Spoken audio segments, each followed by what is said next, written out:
नमस्कार, आप देख रहे हैं डिजिटल इंडिया न्यूज और अब बढ़ते हैं खबरों की ओर। जब तक ना कहीं ईवीएम डेटा ना करे नष्ट, सुप्रीम कोर्ट ने ईसी को क्यों दिया ये बड़ा आदेश। सुप्रीम कोर्ट ने चुनाव आयोग से कहा कि इलेक्ट्रॉनिक वोटिंग मशीन में संरक्षित चुनावी डेटा को फिलहाल नष्ट न किया जाए। चुनाव के बाद ईवीएम के सत्यापन से जुड़े एक मामले की सुनवाई के दौरान कोर्ट ने ये बड़ा आदेश दिया है। देश के मुख्य न्यायाधीश जस्टिस संजीव खन्ना की अगुवाई वाली पीठ ने कहा कि फिलहाल ईवीएम से कोई भी डेटा न हटाए और न ही उसमें कोई नया डेटा रिलोड करे। ब्रिटेन में अवैध प्रवासियों पर सख्ती, भारतीयों पर छापे। अमेरिका के तर्ज पर ब्रिटेन ने भी अवैध प्रवासियों पर सख्त कार्रवाई की है। कई जगहों पर छापेमारी हुई है जिनमें भारतीयों द्वारा चलाए जा रहे छोटे कारोबार शामिल हैं। ब्रिटेन की लेबर सरकार ने अवैध प्रवासियों के खिलाफ बड़ा अभियान शुरू किया है। यह कदम अमेरिका के राष्ट्रपति डोनाल्ड ट्रंप की सख्त माइग्रेशन नीति के साथ मेल खाता है। ब्रिटेन के अभियान में भारतीय रेस्टोरेंट, नेल बार, किराना स्टोर और कार वॉश जैसे छोटे व्यापार सरकार के खास निशाने पर है। ब्रिटिश गृह मंत्री इवेट कपूर ने बताया कि जनवरी में 828 जगहों पर छापेमारी हुई। संविधान की मूल प्रति के प्रकाशन पर राज्यसभा में चर्चा, सरकार ने दिया आश्वासन। संसद में एक बार फिर मंगलवार को संविधान का मुद्दा उठाया गया। राज्यसभा के सभापति जगदीप धनखड़ ने सरकार से यह सुनिश्चित करने को कहा कि संविधान सभा के सदस्यों की ओर से हस्ताक्षरित संविधान की उस मूल प्रति का प्रकाशन हो जिसमें भारत की 5000 साल पुरानी संस्कृति को प्रदर्शित करते 22 चित्रों का उल्लेख है।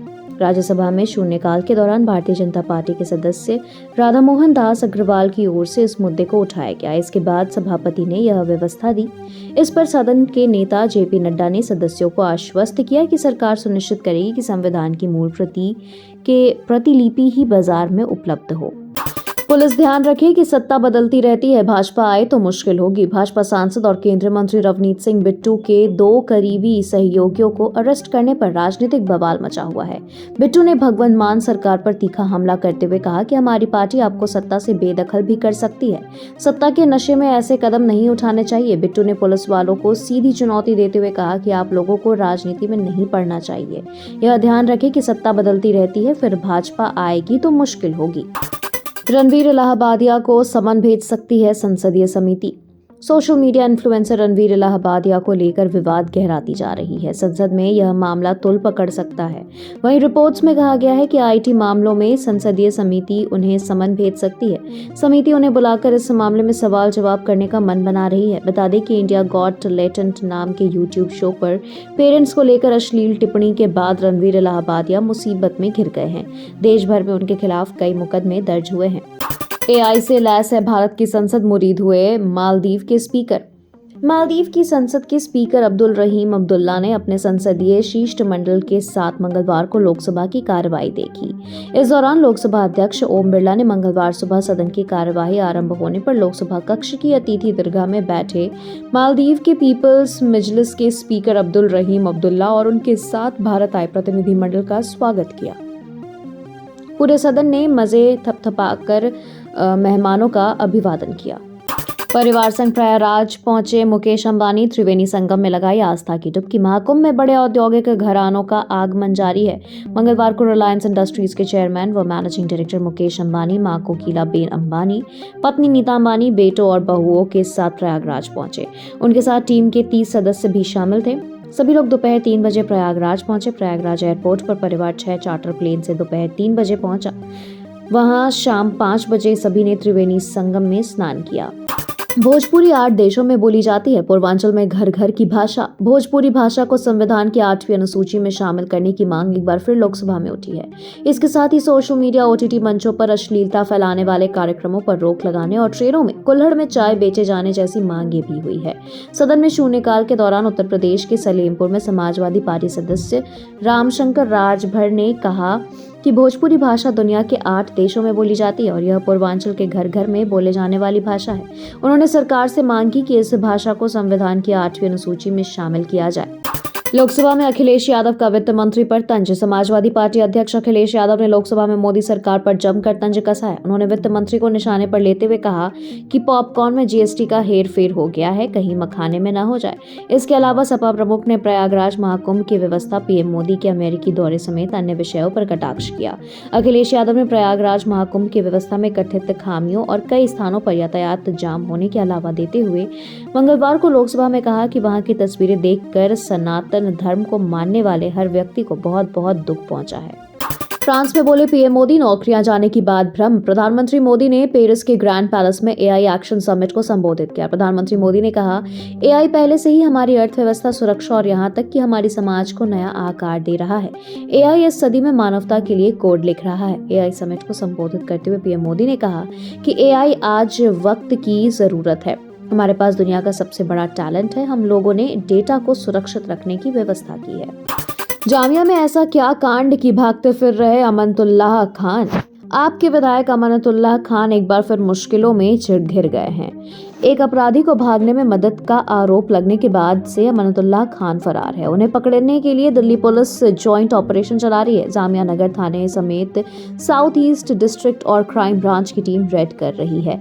माना जा रहा है कि विधायक अमानतुल्लाह खान किसी भी वक्त गिरफ्तार हो सकते हैं। भ्रष्टाचार के केस में जेल की यात्रा कर चुके अमानतुल्लाह खान पर आरोप है कि उन्होंने जामिया नगर इलाके में पुलिस के काम में बाधा पहुंचाई है और गिरफ्त में चूके एक अपराधी को भागने में मदद की है। सीमांचल एक्सप्रेस के यात्रियों का हंगामा, तोड़फोड़, रिजर्वेशन वालों की छूटी ट्रेन। बिहार के प्रयागराज महाकुंभ जाने की होड़ मची है। अत्यधिक भीड़ के बीच सीमांचल एक्सप्रेस की बोगी लॉक रहने और ट्रेन छूटने से आक्रोशित यात्रियों ने अररिया कोर्ट स्टेशन जमकर बवाल किया है। इस दौरान पहले हंगामा किया, फिर तोड़फोड़ शुरू की। अररिया कोर्ट स्टेशन के वाणिज्य पर्यवेक्षक राजीव कुमार ने बताया कि हंगामा कर रहे आक्रोशित यात्रियों ने इस दौरान काउंटर के शीशे तोड़ डाले, एस्बेस्टस की छत को भी क्षति पहुंचाया। यही नहीं, रेल कर्मियों के साथ भी दुर्व्यवहार किया। तोड़फोड़ से रेलवे विभाग को नुकसान होने की खबर है। बिहार में अनफिट पुलिस वाले होंगे रिटायर। बिहार में शारीरिक रूप से अनफिट पुलिस कर्मियों को समय से पहले सेवानिवृत्त किए जाने की खबर के बाद पुलिस कर्मियों में हड़कंप मच गया है। मुख्यालय के निर्देश पर किशनगंज में इसकी कवायद भी तेज कर दी गई है। ऐसे पुलिस कर्मियों की सूची बनाए जाने का निर्देश भी एसपी ने दे दिया है। पुलिस मुख्यालय ने सभी जिलों के एसपी को इस संबंध में आदेश भी जारी कर दिए हैं। पंजाब को कुछ लोगों ने अपना एटीएम समझ लिया है। आप फिर बरसी स्वाति मालीवाल।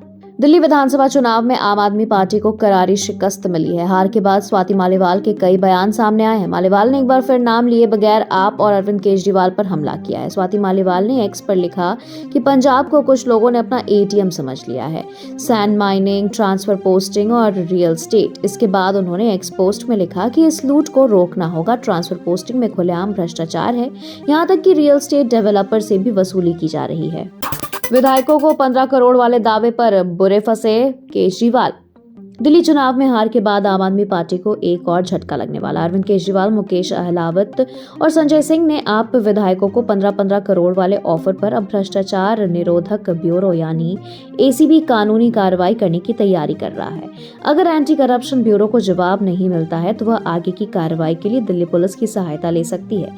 एसीबी ने आम आदमी पार्टी के राष्ट्रीय संयोजक अरविंद केजरीवाल को भी नोटिस जारी कर अपने विधायकों को रिश्वत देने के आरोपों पर पूछताछ के लिए उपस्थित होने का अनुरोध किया है। दिल्ली के नतीजों पर कांग्रेस में अंदरूनी कलह। तारिक अनवर ने आरजेडी से गठबंधन पर उठाया सवाल। दिल्ली विधानसभा चुनाव में बीजेपी ने भारी जीत दर्ज की, वहीं विपक्षी दलों को शर्मनाक पराजय का सामना करना पड़ा। इसका असर बिहार पर दिखने लगा है, जहां इस साल के अंत में विधानसभा चुनाव होने वाले हैं। कटिहार से पार्टी के सांसद तारिक अनवर ने बिहार को लेकर पार्टी का रुख और रणनीति स्पष्ट करने का मुद्दा उठाया है, जिससे राज्य का सियासी पारा हाई हो गया है। सोशल मीडिया हैंडल एक्स पर पोस्ट कर कांग्रेस नेता ने कहा कि पार्टी को अपनी राजनीतिक रणनीति स्पष्ट करने की जरूरत है। यह स्पष्ट किया जाना चाहिए कि कांग्रेस अकेले चलेगी या गठबंधन की राजनीति करेगी, क्योंकि आधे अधूरे गठबंधन से जनता में कंफ्यूजन हो रहा है। मंदिर, मस्जिद और बाबाओं की संपत्ति पर टैक्स क्यों नहीं? पप्पू यादव ने संसद में उठाया सवाल। बिहार के पूर्णिया से सांसद पप्पू यादव ने लोकसभा में मंदिर, मस्जिद, गुरुद्वारा, चर्च और बाबाओं की संपत्ति की निगरानी करने और उन पर टैक्स लगाने की मांग की है। उन्होंने कहा कि देश में धार्मिक संस्थानों, बाबाओं और एनजीओ पर कोई टैक्स नहीं है। इनके फंड की सरकार निगरानी भी नहीं करती है। इनका पैसा कहां से आता है और कहां जाता है, इस बारे में पता नहीं चल पाता। ऐसे में सरकार को इस पर ध्यान देना चाहिए। संसद में केंद्रीय बजट पर चर्चा के दौरान सांसद ने ये बातें कही। 14 फरवरी को रांची आएंगी राष्ट्रपति द्रौपदी मुर्मू। बिट मिश्रा के कार्यक्रम में लेंगी हिस्सा।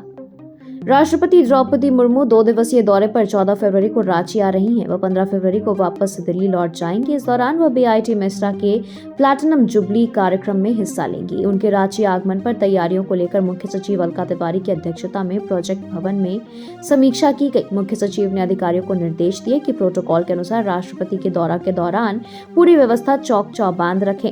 जहां जरूरी हो, विभाग एक दूसरे से समन्वय बनाकर तैयारियों को पुख्ता रखें। आईएएस पूजा सिंघल के खिलाफ पीएमएलए कोर्ट पहुंची ईडी। मनी लॉन्ड्रिंग के आरोप में ट्रायल फेस कर रही आईएएस अधिकारी पूजा सिंघल के निलंबन वापसी के बाद उनकी कहीं पोस्टिंग नहीं किए जाने का आग्रह लेकर ईडी कोर्ट पहुंच गई है। पीएमएलए कोर्ट में सोमवार को आवेदन देते हुए ईडी ने कहा कि आरोपी आईएएस पूजा सिंघल को कोई विभाग न दिया जाए, क्योंकि इससे सुनवाई प्रभावित हो सकती है। वहीं ईडी के इस आवेदन पर सिंघल के वकील ने भी अदालत में जवाब दाखिल कर दिया है। कोर्ट ने इस पर सुनवाई के लिए 14 फरवरी की तिथि निर्धारित की है। असिस्टेंट प्रोफेसर नियुक्ति परीक्षा में सिर्फ जेटेट पास अभ्यर्थियों को मिलेगा रिजल्ट। झारखंड कर्मचारी चयन आयोग द्वारा प्रारंभिक विद्यालयों में सहायक आचार्यों के पदों पर नियुक्ति के लिए आयोजित प्रतियोगिता परीक्षा में सिर्फ जेटेट उत्तीर्ण अभ्यर्थियों का परिणाम निकलेगा। इस परीक्षा में सम्मिलित हुए सीटेट तथा अन्य राज्यों में टेट उत्तीर्ण अभ्यर्थियों का परिणाम जारी नहीं होगा। राज्य सरकार तथा झारखंड कर्मचारी चयन आयोग ने सर्वोच्च न्यायालय द्वारा 30 जनवरी को पारित उस आदेश को लागू करने का निर्णय लिया है। अब ट्रांसजेंडरों पर ट्रंप की सख्ती, सेना में शामिल होने पर लगाया बैन हुआ लागू। अमेरिका में राष्ट्रपति बनने के बाद से डोनाल्ड ट्रंप एक के बाद एक फैसले ले रहे हैं। इस बीच डोनाल्ड ट्रंप ने पिछले महीने एक कार्यकारी आदेश पर हस्ताक्षर किए थे, जिसमें व्यक्तिगत रूप से ट्रांसजेंडर सैनिकों पर निशाना साधा गया था। उन्होंने अपने फैसले में कहा था कि ट्रांसजेंडर को आर्मी में शामिल होने नहीं दिया जाएगा। सोमवार को अदालत में दायर रक्षा सचिव पीट हेग्सेट ने कहा एक ज्ञापन के अनुसार कि अमेरिकी सेना में अब ट्रांसजेंडर व्यक्तियों को सेना में शामिल होने की अनुमति नहीं देगी। अमेरिका की धमकी पर क्या बोला हमास। अमेरिकी राष्ट्रपति डोनाल्ड ट्रंप ने हमास को खुली चुनौती दे दी है। ट्रंप ने चेतावनी दी कि अगर हमास ने एक साथ सभी बंधकों को नहीं छोड़ा तो वो हमास के ठिकानों को नरक बना देंगे। ट्रंप की चेतावनी पर हमास ने भी जवाब दिया है। हमास ने कहा कि अगर सभी बंधकों की एक साथ रिहाई होती है तो ये युद्ध विराम समझौते का उल्लंघन होगा। हमास के एक वरिष्ठ नेता सामी अबू जुहरी ने मंगलवार को बताया, ट्रंप को याद रखना चाहिए कि एक समझौता है जिसके दोनों पक्षों को सम्मान करना चाहिए और कैदियों को वापस करने की यही एकमात्र तरीका है। शी जिनपिंग के साथ हमारे अच्छे संबंध है। ट्रंप के चीन के राष्ट्रपति को मिलाया फोन। अमेरिका और चीन के बीच इस समय तनाव की स्थिति चल रही है, लेकिन दोनों के बीच अभी भी सीक्रेट बातचीत जारी है। अमेरिकी राष्ट्रपति डोनाल्ड ट्रंप ने खुद इस बात की पुष्टि की है। ट्रंप ने कहा कि उन्होंने 20 जनवरी को पदभार संभालने के बाद से चीनी राष्ट्रपति शी जिनपिंग से बात की थी। जब ट्रंप से पूछा गया कि क्या उन्होंने अमेरिकी राष्ट्रपति के पदभार संभालने के बाद से चीनी नेता से बात की है, तो उन्होंने कहा, हाँ मैंने उनसे बात की है, मैंने उनके लोगों से भी बात की। पेपर स्ट्रॉ की जगह प्लास्टिक स्ट्रॉ, ट्रंप ने बाइडेन के फैसले को किया खत्म। अमेरिका में राष्ट्रपति बनने के बाद से डोनाल्ड ट्रंप एक के बाद एक ताबड़तोड़ फैसले ले रहे। अभी तक टैरिफ, ट्रांसजेंडर, कई देशों पर कब्जे की धमकी समेत कई मुद्दों पर वो फैसला सुना चुके हैं। अब उन्होंने प्लास्टिक स्ट्रॉ पर चर्चा की है। राष्ट्रपति डोनाल्ड ट्रंप ने कहा कि वह पेपर स्ट्रॉ के इस्तेमाल पर बैन लगा रहे हैं। उन्होंने कहा कि पेपर स्ट्रॉ बहुत लंबे समय तक नहीं चल पाते हैं। इसके बजाय वह चाहते हैं कि सरकार विशेष रूप से प्लास्टिक की ओर बढ़े। जेल से इमरान खान के आर्मी चीफ को बड़ी नसीहत। पाकिस्तान के पूर्व इमरान खान ने जेल से देश के सेना प्रमुख आसिम मुनीर को चिट्ठी लिखी है। उन्होंने चिट्ठी में सेना की गैर कानूनी कार्यों और राजनीति में इसके भागीदारी की आलोचना की। इसके साथ ही इमरान खान ने सेना से अपनी संवैधानिक सीमाओं पर लौटने का आग्रह किया। इमरान खान ने 1 साल से अधिक समय से रावलपिंडी की अडियाला जेल में कैद है। यह बात अब उन्होंने पहले पत्र के बाद बोली है। इससे पहले उन्होंने 3 फरवरी को एक पत्र लिखा था। खबरों के सिलसिलों में फिलहाल इतना ही। बने रहे डिजिटल इंडिया न्यूज के साथ। नमस्कार।